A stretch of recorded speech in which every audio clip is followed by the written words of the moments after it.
Hello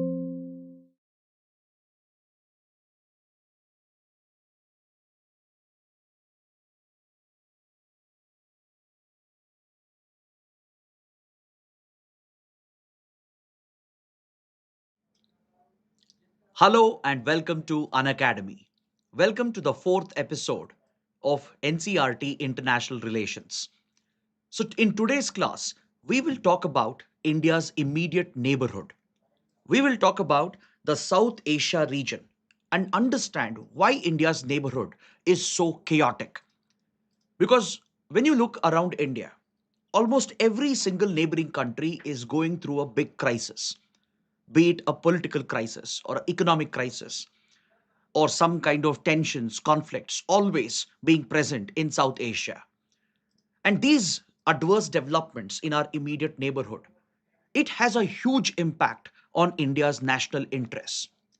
It has a big influence on how India's foreign policy can be conducted. This is something we have experienced since 1947 till date. So, in this session today, we will carry out a detailed analysis of India's immediate neighborhood. We will understand the political, social, and economic developments of our region to try and grasp this answer to this important question as to why South Asia is so chaotic. Why is it always volatile? And why is it always in constant turmoil? So, before we start the discussion, I would like to tell you that as part of this comprehensive NCRT series, we are not only conducting the detailed discussions on YouTube, we are also carrying out a free quiz every Thursday and Friday until the 31st of August. For example, today I started the first session at 3 p.m., where we covered a number of MCQs to help you revise and practice the topics that we have already covered in the last 3 days. Tomorrow, that is Friday, again at 3 p.m., we'll have the second quiz session. So, like this, we have around 6 quiz sessions in total, which have been scheduled on the Unacademy app. If you go to my profile on the app, you can find these free classes which are already scheduled. So, I urge you to enroll for these classes as well. Because apart from attending these sessions on YouTube, if you join these quiz sessions, it'll help you revise the topics again and as well as attempt practice questions. So if you scan the QR code on your screen, you will find a web page where all the links of these sessions is provided in one place. So it becomes easy for you to enroll for these free classes. Now, what do you gain by attending these free quiz sessions on the Unacademy app? One, as I said, you can revise the topics again. Not the same discussion, but we'll go beyond that and we will get to practice MCQs. And finally, on 31st August, as we bring the NCRT course for IR to an end, we will conduct a mega quiz from 6 p.m. to 7 p.m. on the 31st of August, where you get to attempt 50 questions from whatever topics we have covered in these 16 classes. And those who perform well, the top performers, will stand a chance to get up to 20% additional discount on Unacademy Platinum subscription. Unacademy Platinum is our most premium offering. Unlike a regular online class, in Platinum classes, we have a mandatory camera on policy for the students so that the educator can see the students, hold the students accountable. And it comes with a host of other features as well, which makes the learning experience very interactive. And it's a perfect fusion of online and offline mode of learning. So do take a look at Unacademy Platinum if you're interested. And if you perform well in the mega quiz on 31st August, you will get a 20% additional discount on Platinum subscription. And those of you who want the PDF of this particular session, please scan the QR code. The annotated PDF will be uploaded by next day. Now let's come to our discussion. Let's talk about the South Asia neighborhood where India is located. Now, first and foremost, you need to know why should we learn about our neighborhood? Why should we focus on the neighboring countries of India? See, please understand, geopolitics is all about the study of geography of a place and its impact on its international politics. How geography can influence the politics and the international relations of a place. So, geopolitics is a separate academic discipline within the domain of political science and international relations. So when I say geography, it covers both physical geography and as well as human geography. So when you understand the physical geography of a nation, its human geographical features, it becomes easy to dissect the political developments and its foreign relations as well. So geopolitics is a key subset of international relations. It is practiced through diplomacy, where countries try to engage in geopolitics by trying to alter the physical and human geographical elements in order to suit their respective interests. So, when you look at South Asia, it's important to know where exactly India is located, which are the neighboring countries, which nations are part of this region called South Asia, and why is it so critical for India's national security and economic interests. So, when you look at South Asia, it includes countries such as India, Nepal, Bhutan, Bangladesh, Pakistan, of course, Sri Lanka, and even Maldives. So, even these two Indian Ocean island nations are seen as part of the South Asia region. And according to some interpretations, even Afghanistan is often considered as a South Asian country, as India claims the entire state of J&K as it existed in 1947, where Pakistan has now illegally occupied our territory. If not for Pakistan's illegal occupation, we would have shared a small border with Afghanistan, around close to 100 kilometers. So sometimes Afghanistan is often considered as a South Asian country as well, mainly from India's perspective. But as you can see here, these are the South Asian nations. These are our immediate neighbors with whom we share land borders and as well as maritime borders. Now, there's a very popular saying in international relations and in geopolitics: you can't change your neighbors, right? Because the geography that you're blessed with, that is something which can't be altered overnight. Immediately you can't, remove a neighboring country or create a new neighboring country, though it can happen in rare circumstances, like how Bangladesh was created, how it was liberated from Pakistan. Those are rare exceptions, but you need to live with the geography that you are blessed with. So as a result, it becomes important to look at our immediate neighborhood, who's present around us, what's happening in their countries, how are we tied to each other, how are we even connected to each other, how does it influence contemporary events. For that, you need to look at the historical developments as well. Now, when you look at South Asia, historically, this region, the Indian subcontinent, it has been the birthplace of one of the greatest civilizations on the planet, the Indian civilization. From Afghanistan towards Central Asia, all the way across India and Pakistan towards Sri Lanka, towards Bangladesh, Myanmar, even stretching up to Southeast Asia, right? This whole stretch has been part of the vibrant and the diverse Indian civilization, where multiple religions, languages, multiple ethnicities have all been tolerated. They've all thrived together. The very essence of Indian civilization has been the element of tolerance towards different views and different ideologies. This has been the inherent strength of the people of the Indian subcontinent. At one time, the Indian civilization was a thriving civilization, right? Though it was not a nation state as such, though the concept of a nation state didn't even exist in the ancient medieval times. But one thing which bound the people of the entire subcontinent, the entire Indian civilization, was the culture. It could be religion, the language, the customs, the food, all of this becomes a common binding factor, which you see present even today. Take, for example, the various festivals that we celebrate across this belt, or look at how people dress up, or look at the food which is consumed across the region, right? You find so many commonalities. Even the sport that we follow, right, from cricket to hockey, there are so many common factors that bind us together. There are so many reasons for us to be together and be the closest of friends. But unfortunately, that is not the case. You tell me honestly in the comments, have you ever thought about taking a vacation to Bangladesh? Have you ever thought about taking a trip to Pakistan? Right? That is never possible. It is seen as impossible because of the strict immigration, strict border security, and hard border controls that exist. Now, just for the sake of comparison, compare South Asia with a region like Europe. in terms of mobility, in terms of movement of people, movement of goods, flow of investments. Look at how European countries have abolished border controls in the Schengen zone and provided for free movement, which integrates their economies, their societies, their culture. And this provides for mutual development and growth for the entire region. Now ask yourself, why is this not possible in our neighborhood? Why can't we have seamless movement from India to Bangladesh or India to Pakistan? Why can't we have much friendlier relations with Nepal and Sri Lanka? Every now and then you keep reading news reports about some friction or tensions or issues being present between India and its neighbors. So, why do these issues arise? What is the root cause? Where does it originate from? If centuries ago we were all part of one great civilization, today how come we are so divided?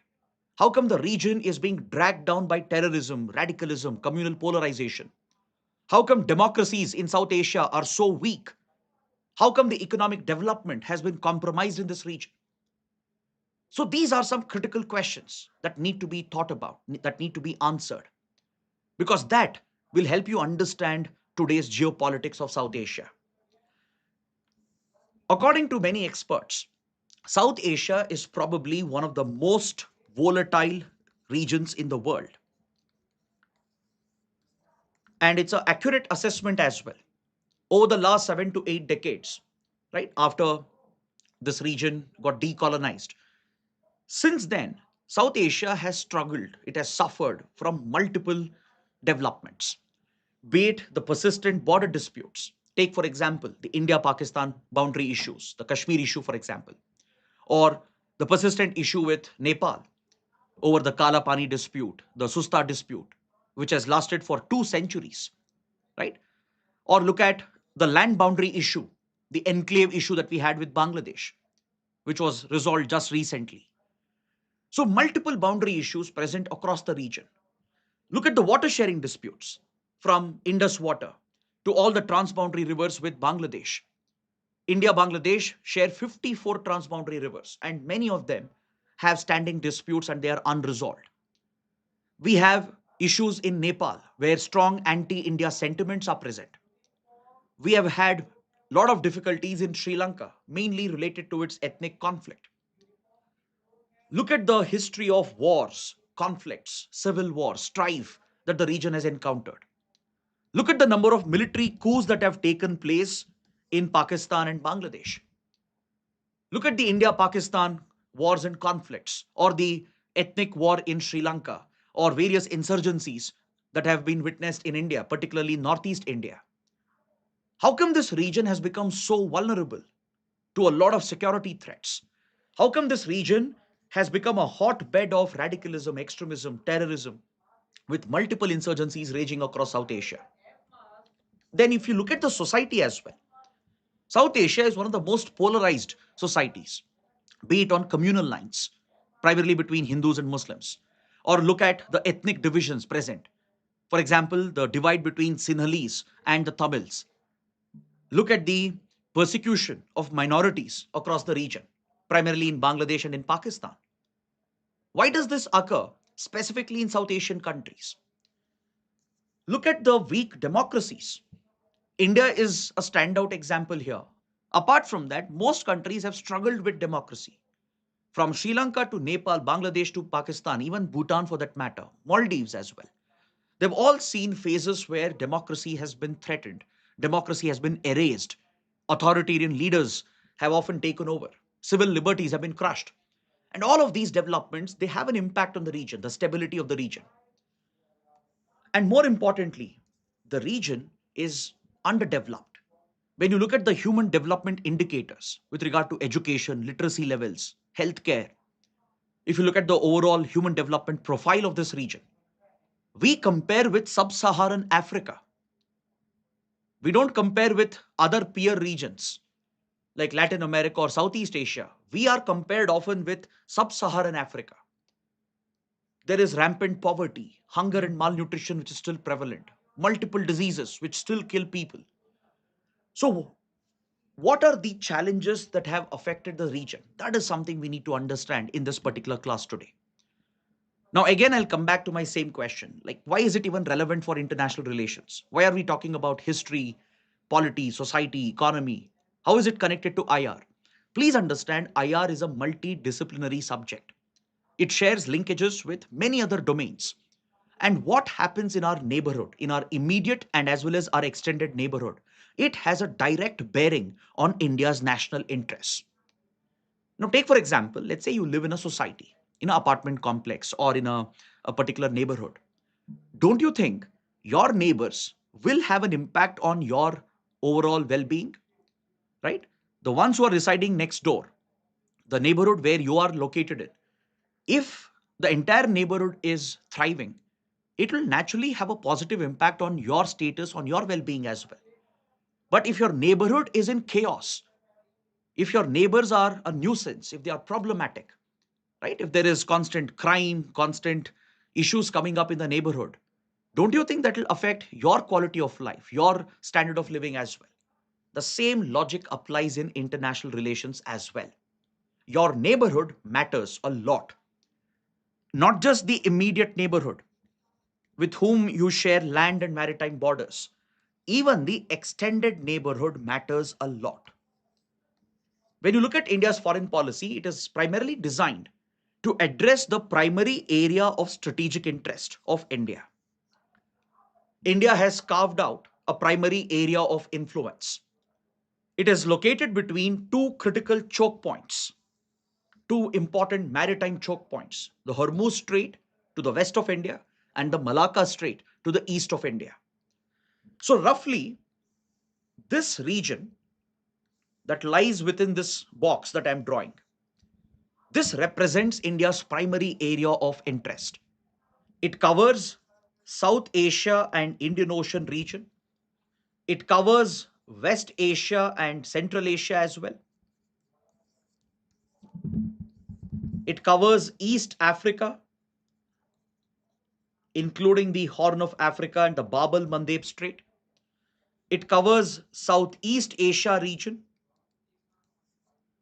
Because see, the overall well-being of Indian economy and India's national security is directly tied to these choke points and the countries that are present over here. Historically, India has exercised a lot of cultural and economic influence across this region. Look at the ancient trade linkages between India and East Africa. Look at the historical trade connections and cultural links between India and the Arabian Gulf.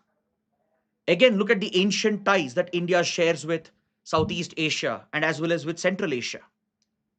So, naturally, whatever happens in this region, good or bad, they both have an impact on India. If a war breaks out in West Asia and Hormuz gets blocked out, it directly hits our economy and national security. If someone destabilizes Malacca, on which India depends heavily for global trade, obviously India's economic and national security interests will take a hit. If there are adverse developments in the Indian Ocean or within our immediate neighborhood, this has a direct impact on India. That is the reason why monitoring your immediate and extended neighborhood is very critical. Understanding the developments here is very crucial. Be it the political developments, the social and economic developments, they all link with your international relations and your foreign policy interests. And unfortunately for India, we are located in a very vulnerable neighborhood. We share vulnerable borders with our immediate neighbors. We are sandwiched between two of the most problematic regions in the world. One is the Golden Crescent, located to the west of India, that includes countries like Afghanistan, Pakistan, and Iran, which is seen as one of the biggest global hubs for drug production and drug trafficking. So, when drug production and drug trafficking thrives in a region, it's a clear sign that administration in this region is weak. The security apparatus is weak. And when organized crime starts thriving, it will enable all other related organized crimes to flourish as well. You will see arms trafficking, human trafficking, even wildlife trafficking to be flourishing in these regions. And this in turn is connected with money laundering and it is linked with terror financing. These three are interconnected. And the problem becomes even worse if you have hostile neighbors and hostile state actors. For example, Pakistan's intelligence agency, the ISI, which is known to collude with drug cartels and arms traffickers to create security challenges for India. So, when you share an immediate border with such a region, the threats present here could easily spill over across the border, posing a direct challenge for India. Then to the east, we have the Golden Triangle, covering Myanmar, Thailand, Laos, and of late even Cambodia, which is another major global hub for drug production and drug trafficking. And this region also witnesses every other type of organized crime, from arms trafficking to human trafficking to wildlife trafficking. The region has become a hub for even gambling, illegal casinos, online and cyber scams and frauds, which are being carried out from this region. And this in turn shares linkages with money laundering networks and terror and insurgent groups as well. For example, how Northeast insurgent organizations have often shared direct links with criminal cartels and other extremist groups operating in the Golden Triangle region. So, given India's sensitive location, it becomes very crucial to further dive deep into this topic and understand what's happening exactly in our neighboring countries in the South Asia region. Now, before we proceed further, I have a very important announcement on the occasion of our upcoming Independence Day. As India prepares to celebrate the 80th Independence Day, Unacademy is presenting one of the best possible offers for our students. Those of you who are preparing for 2027, 2028, and beyond, this is probably the best offer you're going to get. You can now avail an Unacademy subscription at just 16,999, which is one of our lowest price ever. And along with that, 80 lucky learners who will be picked out through a lucky draw will stand a chance to get 100% refund in order to mark the 80th Independence Day of India. Along with that, you get free extension. Let's say you avail a subscription of 15 months, you get 3 months free extension. If you avail a 24-month subscription, you get a 12-month free extension. And there are two additional special offers if you avail a 2-year subscription and above. If you take a subscription of 2 years and above, you will also get CSE Assure Guarantee and a free Indian Express subscription as well.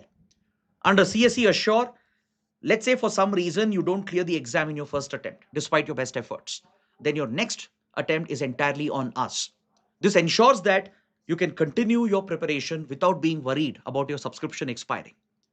And you will also get access to Indian Express subscription, which alone can cost 1500.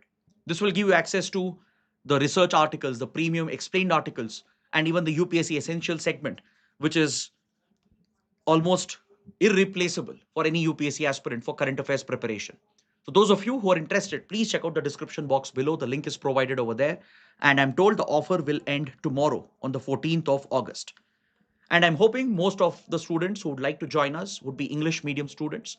If you want to take up the classes in English medium and be part of the IAS English team, you have to enter the code IAS English. That's how you will avail the offer. Plus, it will help us categorize the students. You will not be directed towards bilingual or Hindi medium classes. Instead, you will remain with the English medium, accessing English classes. So please don't forget to use the code IAS English. So now, let's proceed with our discussion and let's talk more details about the South Asia neighborhood where India is situated. Let's talk about the political aspects first. Now, when you look at democracy in South Asia, across the South Asian countries, democracy has been weakest. There have been several moments where democracy has been crushed, wiped out, and there is a reason behind it. It varies from country to country. So we need to look at all these nations, probably one by one, and try to understand these episodes in the past, which have pushed these countries away from the democratic system. As I said, India stands out compared to the rest of the neighbors. Apart from the dark period of emergency, apart from that brief blip, India has firmly remained committed to its democratic ethos, right? To its constitutional principles. But you can't say the same about our neighboring countries in South Asia. When you take Pakistan, for example, look at the number of military coups it has undergone. Look at how Pakistan's elected civilian government has often been weakened and indirectly controlled by the deep state. Look at the implications of this. Look at how people of Pakistan have suffered and how it has led to disastrous policies of the Pakistani state, which affects not just Pakistan but every other country in South Asia region. When you take the example of Nepal, Nepal remained a monarchy for several decades after its independence, right? Though it had maintained its autonomy, it was essentially kept loyal to British rule as a buffer state. And post 1947, Nepal continued to continue its monarchy system until early 2000s. It was only in 2008 that Nepal transitioned into a democratic republic. You look at Bhutan.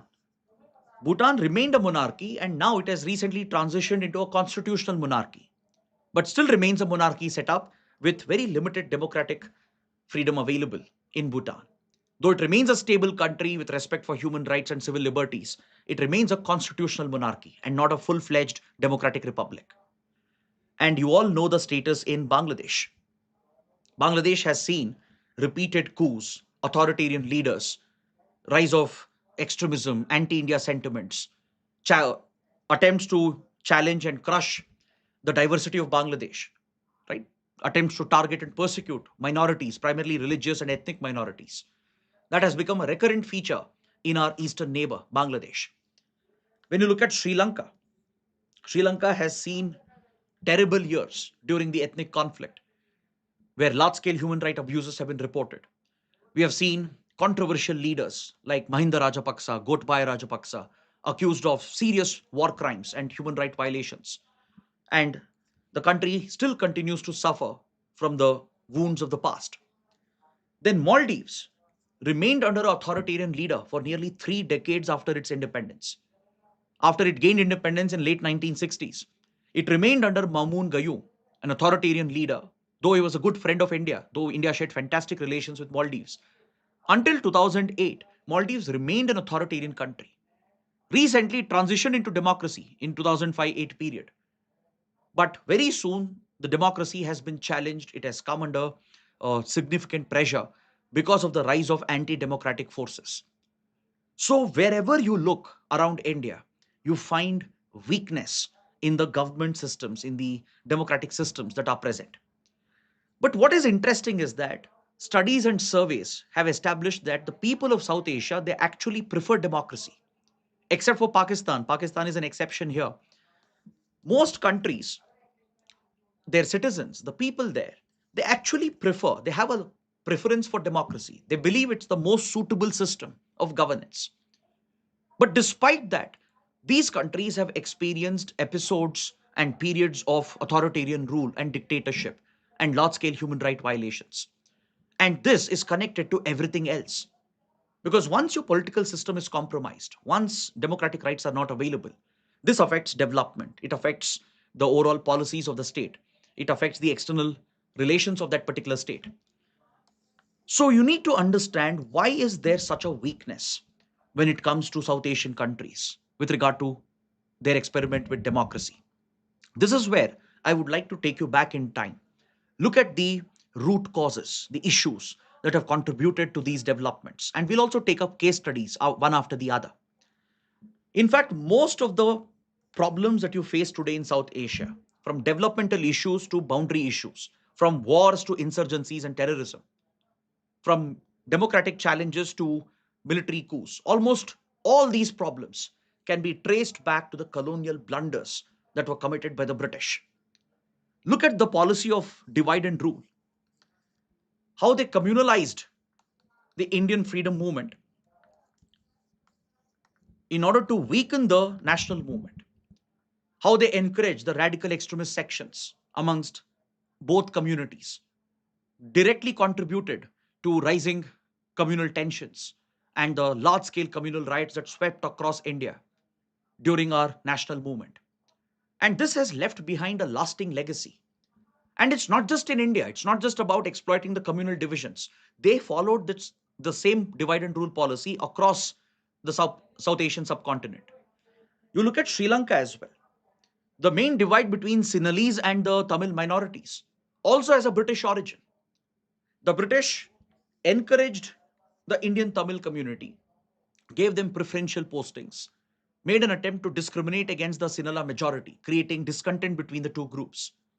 And after Sri Lanka became independent, back then it was called Ceylon, the Sinhalese majority, who were primarily Buddhists, they had a resentment against the Tamil minorities, primarily the Indian Tamils who had recently migrated to Sri Lanka under British rule. And that is what translated into the ethnic tensions, the persecution of the Tamil minorities. They were rendered stateless by a Sinhala majority government in 1948, 1949, triggering the entire conflict between the Sinhalese and the Tamils. Then, when you look at issues like, let's say, the problem of extremism that's widely prevalent in Bangladesh, it again goes back to the support that the British policies provided for radical forces, goes back to the partition of Bengal. It goes back to the communalization of the Bengal province under British rule. And you see the repercussions of that even today, right? Be it the base present here for radicalism and terrorism, right? Or the communal politics that you see across this region, and how societies are divided on ethnic lines, sometimes linguistic lines or religious lines. It all goes back to the disastrous policies of the British.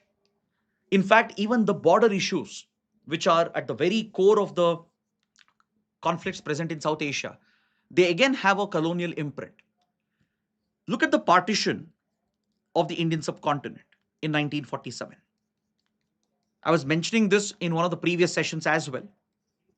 The Radcliffe line that was drawn to partition India and Pakistan, to carve out Punjab and Bengal, and to partition these two big provinces to set up the Pakistan Dominion. It was a haphazard ad hoc exercise carried out by the British, with hardly any thought put behind it, with hardly any groundwork being conducted. The Radcliffe Committee hardly consulted with the local people, the local communities. They never took into consideration the local concerns that were present. And the random lines that were drawn to divide up India and Pakistan in the west and the east left behind a lasting impact. When you look at India Bangladesh, one of the biggest issues we faced for many decades is the enclave issue. Many of you, especially the Gen Z, you guys may not be aware of the enclave issue. You may not have heard about it at all, right? But until 2015, this was a pressing challenge that the British had left behind, and we were unable to resolve it for more than 60 to 70 years. Under the enclave issue, because of the haphazard partitioning and the ad hoc boundaries that were drawn, hundreds of Indian villages were left behind on the other side of the Radcliffe line inside East Pakistan, which later became Bangladesh. Several Pakistani villages, which later became Bangladeshi villages, they were trapped on the Indian side. So these were essentially territories of India or Bangladesh trapped entirely by the other country. Just imagine the administrative nightmare. Imagine the plight of the people residing in these enclaves who are citizens of the other country. Because of the lack of access, the lack of contiguity, developing those areas, providing governance in those areas became impossible. The only way in which it could be resolved was through a land boundary agreement, which would require the exchange of these enclaves permanently to allow Indian enclaves to merge with Bangladesh and allow Bangladeshi enclaves to merge with India. But this would require an exchange of territory. And I'm sure you must have studied under the Indian Constitution in polity that any such giving up of Indian territory requires a constitutional amendment.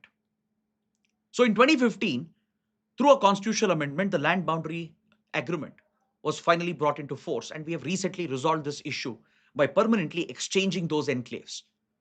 But imagine the impact that was left behind here and how people's lives for generations were affected because of colonial blunders. It became a root cause for cross-border movement as people were desperate to access the mainland.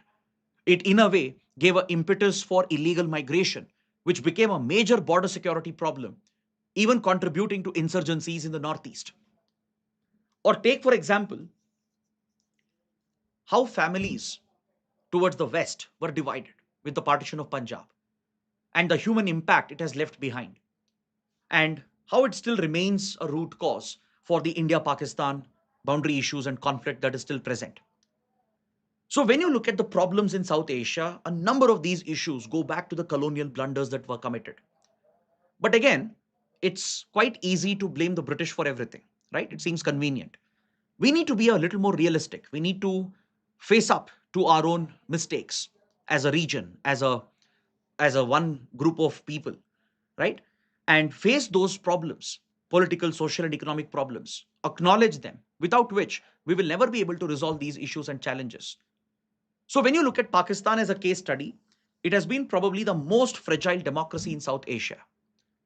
See, Pakistan from day one was built on a very narrow ideology, right? A theological state, always inclined towards a radical version of misinterpreted faith, serving the political interests of its leadership without a care about the people and the interests of the people.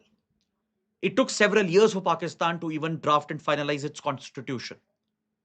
And even after that, the Pakistani military, which always exercised a higher degree of control, capitalized on the authority that it exercised, and it has subverted democracy and civilian governments, starting with General Ayub Khan, who brought Pakistan under a military dictatorship by staging a coup in late 1950s, which lasted nearly a decade.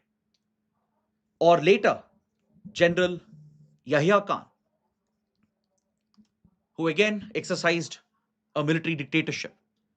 Or how Yahya Khan colluded with politicians like Zulfikar Ali Bhutto to deny the democratic right of Sheikh Mujibur Rahman, the popular Bengali leader of the Awami League, who was leading the Bengali liberation struggle, to deny him the prime minister's seat, even after his party had won a decisive majority, right, in 1970 elections.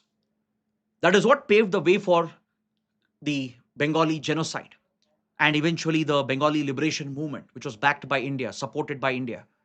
And India intervened directly through overt and covert methods to help liberate Bangladesh in 1971. Then look at General Zia-ul Haq.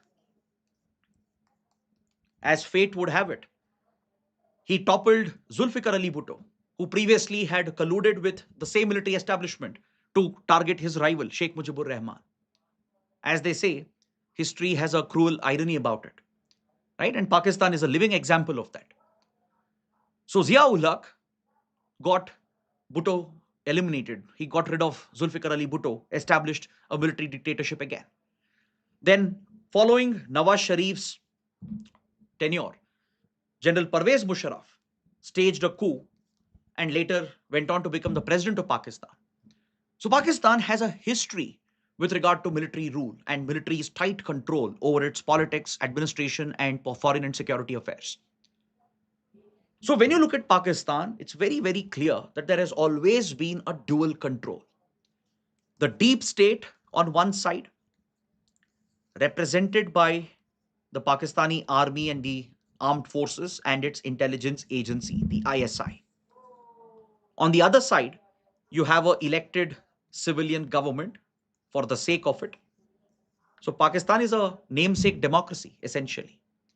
But it's a well-known fact that the real authority is wielded by the military, the deep state, primarily by the army chief. Look at the current army chief, Asim Munir. Look at how Asim Munir has consolidated his power and authority over the past 1.5 years, especially after Pahalgam attack and Operation Sindoor. He has ensured that he has used the enmity and rivalry with India to strengthen his own position. He pushed for the 27th constitutional amendment to the Pakistani constitution, through which he has given himself lifelong immunity. See, first of all, after Operation Sindoor, Asim Munir elevated himself to the rank of a field marshal. And now, through the 27th Constitutional Amendment Act, he has essentially appointed himself as the Chief of Defense Forces, giving him complete authority and control over all the armed forces of Pakistan, including the Navy and the Air Force. As a field marshal, he gets lifelong immunity for his actions. Through the same amendment, he has subverted Pakistan's judiciary, the Supreme Court, by providing for a new federal constitutional court, for which appointments are controlled by the government. This violates the doctrine of separation of powers And you know who controls the government in Pakistan, right? It is the deep state. Essentially, Asim Munir is in complete control of the government, the political parties, be it the Pakistan Muslim League, Nawaz Sharif faction, Pakistan People's Party, which have now formed a coalition government. They are essentially puppets of the army chief. Or look at the judiciary now, which has been entirely compromised, right? The Pakistani Supreme Court was one last remaining entity that could maintain some checks and balances, and even that has been eroded with the establishment of a federal constitutional court, for which the appointments are done by the civilian government, which will, of course, listen to the diktats of the army chief. He exercises full control over all the armed forces, including the ISI, making him a de facto supreme leader, a de facto authoritarian dictator in Pakistan. Now, why do you think this obsession is present in Pakistan? This obsession with regard to the military's desire for political power, for political control. This again goes back to the India Pakistan rivalries, starting with Kashmir to the border issues, the colonial legacies that were left behind. Pakistan felt insecure from the very beginning, being a smaller state. It has always tried to equate itself with India. It has always projected itself as an equal opponent for India. And its long standing obsession over the Kashmir issue and its desire to destabilize India, to bleed India with 1,000 cuts and take revenge for 1971. Because 1971 was the most humiliating, embarrassing moment for the Pakistani military, where they lost more than half of the country, signing a formal instrument of surrender. So there is that long lasting rivalry that exists. And the military justifies its relevance in Pakistan by constantly maintaining that rivalry with India. They need a constant enemy in the form of India. So even if people of Pakistan don't have basic necessities, they'll never rebel, they'll never challenge the military because they always see India as a constant threat and Pakistan is able to project that. That is where the weapon of terrorism comes in, the covert proxy war, right? Covert proxy wars are cheap to sustain. The money involved is less. The risk taken is less. The human lives for Pakistan at risk would be less. And it can always claim plausible deniability. It can plausibly deny that it is sponsoring terror groups against India. So, using this as a weapon, it has maintained to provoke India, it has continued to provoke India repeatedly, and maintains that rivalry, which allows its own authority to be strengthened. Right? The military can corner all resources, divert all wealth and resources towards enriching themselves, even when common people of Pakistan are suffering. Common people of Pakistan may not have basic education, even water and electricity, but the Pakistani elite military leadership will have everything, right? The children would be studying in the US or studying in Europe. They would be leading a luxurious life.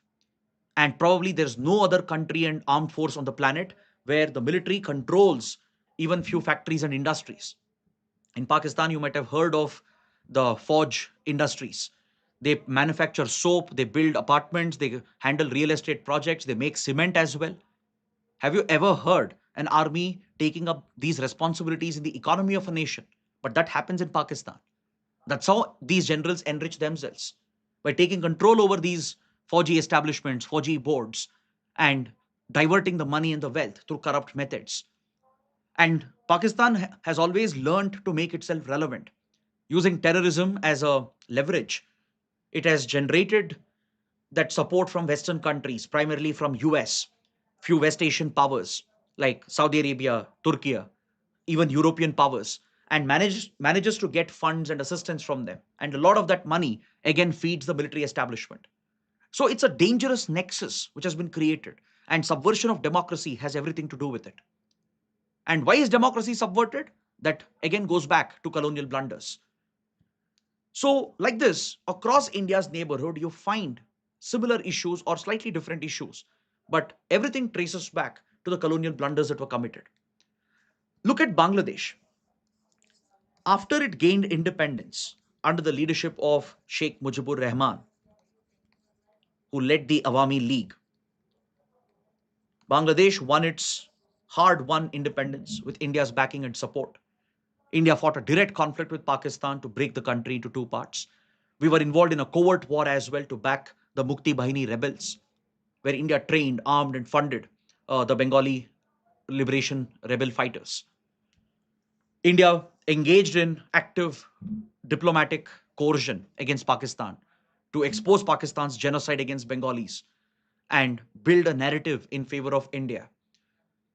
So obviously, India-Bangladesh relations started out on a good note, as Sheikh Mujibur Rahman remained ever grateful for India's help and assistance, and the Awami League remained a trusted partner for India. But within a few years, Sheikh Mujibur Rahman started displaying authoritarian tendencies because of the internal political chaos, the constant threat from rival parties, rival leaders, and threats from even the military establishment, because there were pro Pakistan forces left. Sheikh Mujibur Rahman tried to erase all political parties. By 1975, Awami League was the only political party allowed. So this triggered more internal unrest, eventually leading to the assassination of Sheikh Mujibur Rahman. Following this, Bangladesh fell into a period of chaos. And that's where a new leader emerged, Zia-ur Rahman, the father of current Bangladeshi Prime Minister Tariq Rahman, who would later go on to establish the BNP, the Bangladesh Nationalist Party. Then in 1980s, Bangladesh briefly came under military rule, with democratically elected governments being toppled at will, right? So whenever BNP was in power, it always displayed a pro-Pakistan tendency and was known for breeding anti-India sentiments. The same continued with military regimes as well. The final breakthrough for India was when Mujibur Rahman's daughter, Sheikh Hasina, managed to make a comeback in 1996, and later in 2009. It was these governments of Awami League which were favorable for Indian interests. But a couple of years ago, in 2024, Sheikh Hasina was accused of crushing democracy, targeting the opposition, similar to what had happened under Mujibur Rahman's era, where Sheikh Hasina was accused of manipulating elections, jailing opposition leaders, targeting parties like BNP. And given her rising unpopularity, she was essentially toppled in the large scale revolts that broke out in July 2024. After that, Bangladesh has again fallen into a spiral, right? Interim government was present for more than a year under Mohammed Yunus, which was known for its anti India rhetoric. It has given space for radical forces, including the Jamaat, including radical student elements who have been making controversial statements against India. Bangladesh has tried courting China, Pakistan to essentially use Bangladesh to try and target and destabilize India. And that remains a major challenge and concern for us. Or look at the other long lasting issues, from illegal migration to border security problems, the safe havens that have existed for terror groups and insurgent organizations, primarily from Northeast India. Though Sheikh Hasina helped India to crush the safe havens and the terror and insurgent groups, the constant support base which is present in Bangladesh remains a challenge and a threat. So it not only affects India's security, it affects the entire regional stability. And that is the biggest concern. So, how do you deal with these complicated problems? So, without addressing the historical legacy issues, without bringing the people closer, the economies closer, without a true integration with our neighbors, addressing these challenges are going to be very, very difficult. Look at Nepal. Nepal remained a monarchy post 1947. India enjoyed good relations with the Rana clan and the Rana dynasty. Though India Nepal started out on a good note because of our close cultural ties and close people to people relations, eventually differences started creeping up. In 1990s, Nepal saw a deadly civil war with the emergence of Maoism,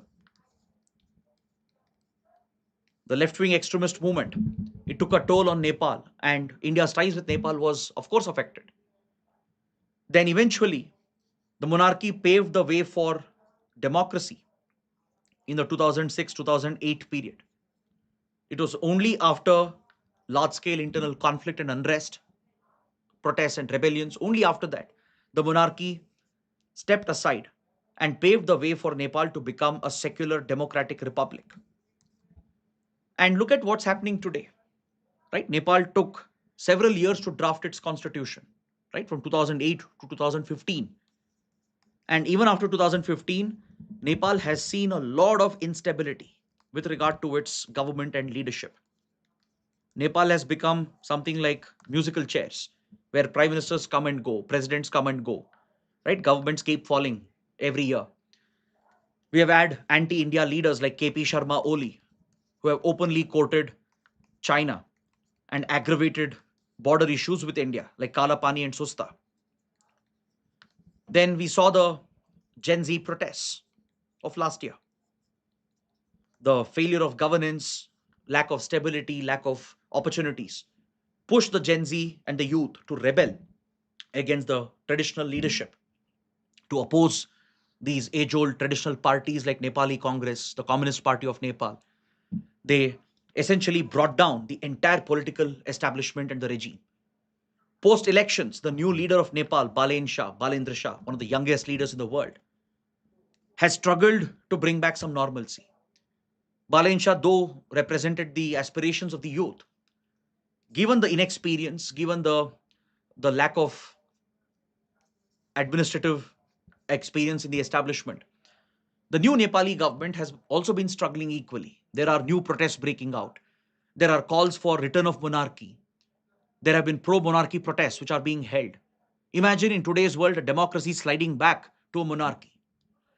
So across South Asia, these are the kind of problems and challenges that we are always faced with. Then look at Sri Lanka. As I said, the divide between the Sinhalese and the Tamils, it goes back to colonial blunders and the colonial mistakes that were made. The policy of favoring Indian Tamils against the Sinhala majority was a deliberate policy of divide and rule of the British. Because, see, for them, Ceylon was very crucial, mainly for its spices, tea, and plantation crops. They transported Indian indentured laborers, primarily from the Madras province, settled Indian Tamils in the Sri Lankan highlands. Though Ceylon had an old Tamil population, the Sri Lankan Tamils primarily found in northern and eastern provinces, and though they had harmonious relations with the Sinhalese, the introduction of Indian Tamils and British policies favoring them is what created that initial resentment in 1930s period. So after Sri Lanka became independent, deliberate policies were brought out by radical Sinhala Buddhists and governments favoring Sinhala Buddhists, which were conservative governments, that led to the citizenship of Indian Tamils being withdrawn, declaring them as stateless people, pushing them out as refugees, and eventually the continued targeting of the Tamil minorities extended to Sri Lankan Tamils as well in northern eastern provinces, triggering large-scale unrest by 1970s and 80s. So this led to a counter-resistance. Tamil militant organizations were born, such as the LTTE, leading to massive conflict in Sri Lanka. Sri Lanka accused India of taking sides and sponsoring the LTTE and trying to exploit the situation. Right? India's ties with Sri Lanka became complicated. Eventually, India was dragged into this conflict with disastrous consequences, and that's a story for another day. So, though the civil war today has ended, it was brought to an end by 2009, but it was only by using brutal force that Sri Lanka managed to tackle Tamil militancy. Groups like LTT were crushed, but with massive repression and massive allegations of human rights violations and war crimes. And look at the economic mismanagement in Sri Lanka, again by authoritarian leaders like the Rajapaksa brothers. Mahinda Rajapaksa and later his brother Gotabaya Rajapaksa. Both were seen as pro-China and anti-India leaders. And during their rule, Sri Lankan economy was largely mismanaged. And the policy mistakes led to the 2022 economic crisis. And even today, Sri Lanka is struggling to recover from that. So apart from the ethnic problems, Sri Lanka is facing a dire economic situation. It was India which primarily bailed out Sri Lanka with a support of more than $4 billion in order to support the crumbling Sri Lankan economy. Then Maldives is another concerning story. See, Maldives, as I said, from 1970s to early 2000s, remained under an authoritarian ruler, Maumoon Abdul Gayoom.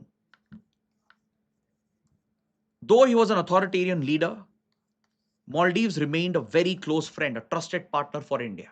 In fact, when Maumoon Gayoom faced a security threat in 1988, when Maldives was attacked by a Tamil militant organization called PLOTE, it was India which intervened by launching Operation Cactus under then Prime Minister Rajiv Gandhi and saved Maumoon Gayoom's government, his life as well.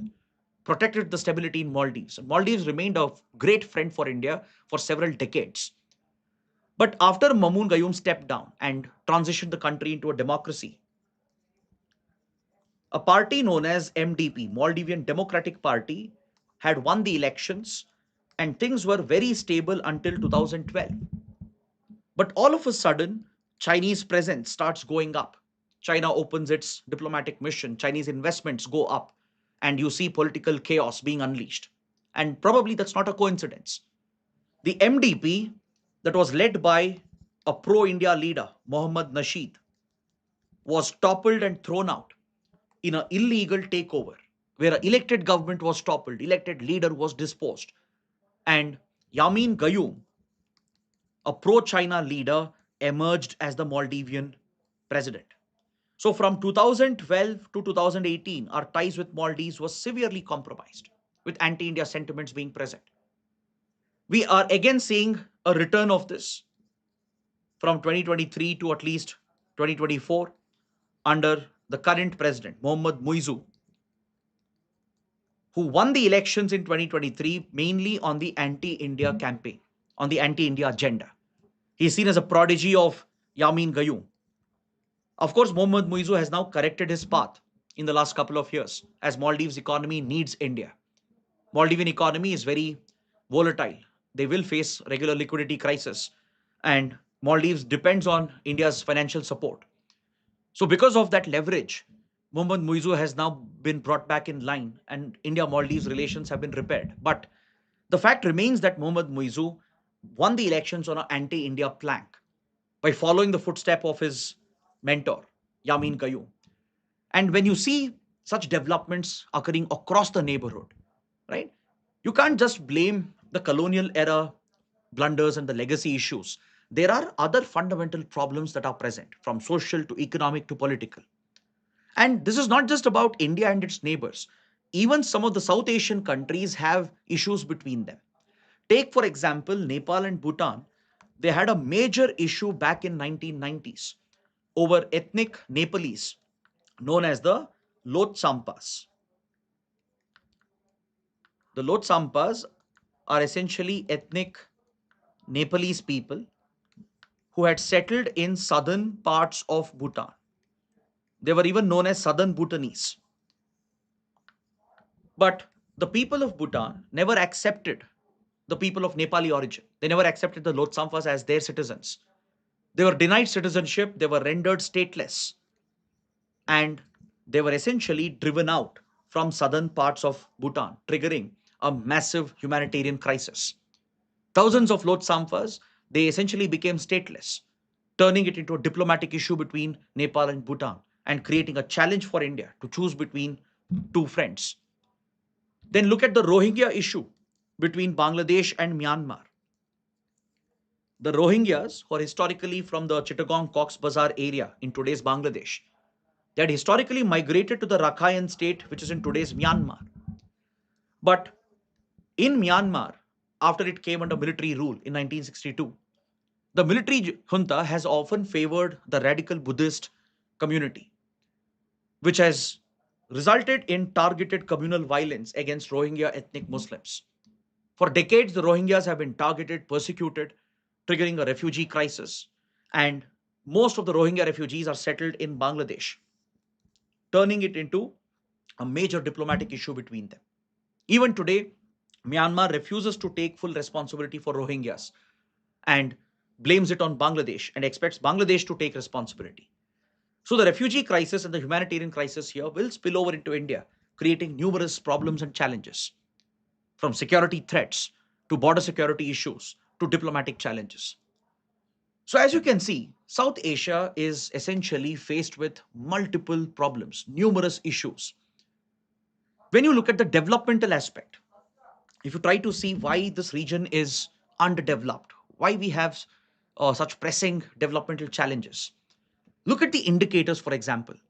According to the UNDP, the UN Development Program, and the Human Development Index brought out to the HDR report of UNDP, South Asian countries are one of the worst performing countries when it comes to key indicators of human development. be it with regard to life expectancy at birth, adult literacy rates, gross enrollment ratio in secondary schools, GDP per capita, which essentially is a reflection of standard of living, then infant mortality rate and other health indicators, including poverty numbers. On all these vital indicators of sustainable development and human development, most South Asian countries they fall behind the global average. There are few countries which outperform in some parameters, like for example Bhutan has a very good per capita income, right? Bangladesh used to perform well in terms of few human development indicators. But overall, when you compare with other peer regions like Southeast Asia or even Latin America, these would be perfect comparisons, right? It would be a fair comparison. South Asia as a region in general falls behind with regard to human development. So, why is this happening? Obviously, when the politics of the region is compromised, when the society is divided, when there are conflicts, constant tensions, when democracy is under threat, how do you expect good governance to be provided, right? So you can brush it off saying that this is a Pakistan problem, this is a Bangladesh problem, this is a Sri Lankan problem. But eventually, what happens in our neighborhood comes back and affects India as well. Because, as I said, you can't change your geography. You are located in this neighborhood. And as a leading power of this region, you have a responsibility to stabilize the region. If India has to grow and become a Viksit Bharat, you cannot do that. You cannot achieve that goal, that vision, unless and until you stabilize your neighborhood first. And that is where regional cooperation becomes important, right? You might ask, what is the solution at the end of this? Fine, we understood all the problems and challenges, but what is the solution? The solution lies in regional cooperation. And for that, you need a thriving regional grouping. And what we have is the SAARC, the South Asian Association for Regional Cooperation. The SAARC was founded in 1985, and its primary objective was to achieve economic integration and regional integration. It was a very ambitious objective to integrate the economies, to establish trans-border movement and connectivity, to provide for easy movement of people, goods, vehicles, investments, so that we could create a flourishing economic network, similar to how ASEAN countries have done, or similar to how European Union has done. That was the grand vision, the grand objective. But when you look at SAARC today, it's nothing but a big failure. It's a failed regional organization, right? There's no doubt about SAARC being a regional failure. Now, when you look at the members of the group, it initially included India, Bhutan, Bangladesh, Maldives, Nepal, Pakistan, and Sri Lanka. These were the initial members who founded the group in 1985, right? It was founded in Dhaka, and the secretariat is headquartered in Kathmandu, in Nepal. Later on, Afghanistan was brought in after Afghanistan got a civilian government post 9/11 attacks after the US invasion. India built very good relations with Afghanistan. And as I told you earlier, we do consider Afghanistan as a South Asian country, as a neighboring country. And we brought Afghanistan on board and included Afghanistan as a member of SAARC. And these are your important observer states from US to Australia, China to European Union. All of them are observers in the SAARC grouping. And that tells you why the grouping is important. But despite having such a membership, right, and despite having these many observer states, which are important global powers, SAARC as an association has been a complete disaster, a complete failure. There are some successes. For example, these countries managed to work out a free trade agreement called SAFTA, but its full potential was never realized. India had proposed a motor vehicles agreement to provide for free movement of vehicles, which could improve mobility and trade and connectivity. But as always, Pakistan tried blocking the initiative. India was so frustrated that we removed this initiative from SAARC and we launched the BBIN, a sub regional initiative, Bangladesh, Bhutan, India, Nepal, a motor vehicles agreement between these countries, which also has suffered many setbacks. India proposed a SAARC satellite,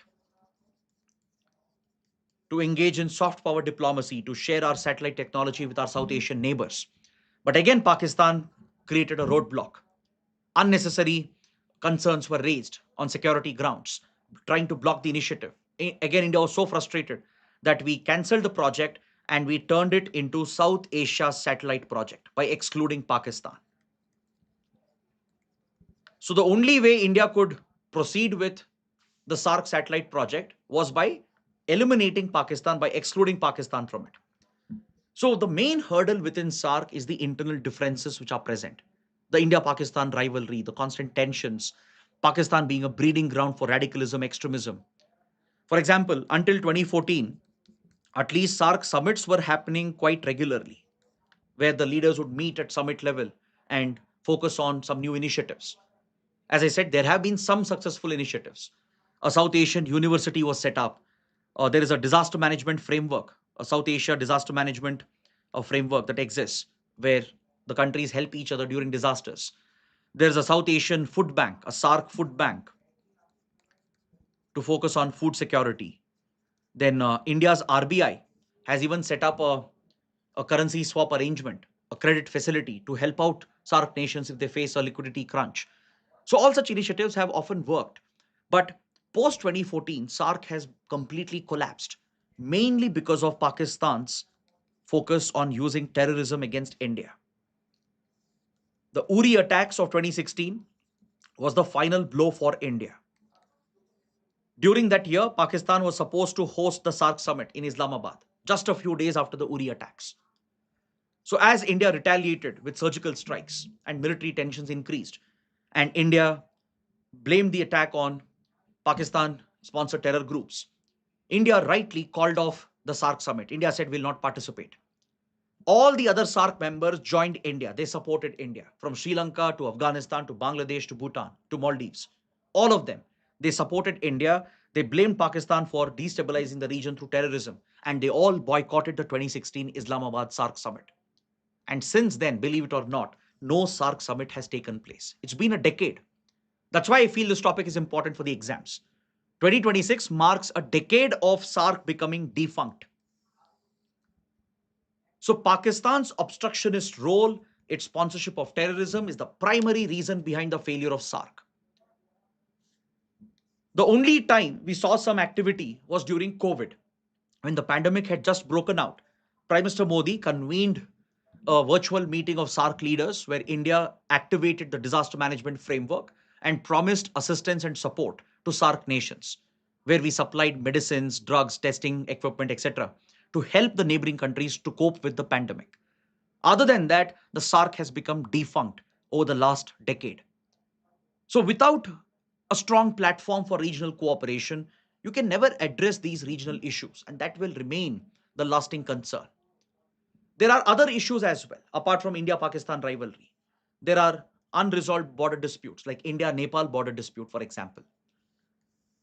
In general, the small countries they fear Indian domination, be it Nepal, be it Bangladesh, or Sri Lanka, or Maldives. They often consider India as a regional hegemon, which is often exercising its will, acting like a big brother. That's why you often find anti India sentiments present in these countries. And to some extent, India also shares a part of the blame because quite often India has tried intervening, interfering in their internal matters, in their internal affairs, especially in countries like Nepal. So, if you don't bridge the trust deficit and build the political confidence and promote people to people relations, economic ties, and cultural ties, things are never going to improve in South Asia region.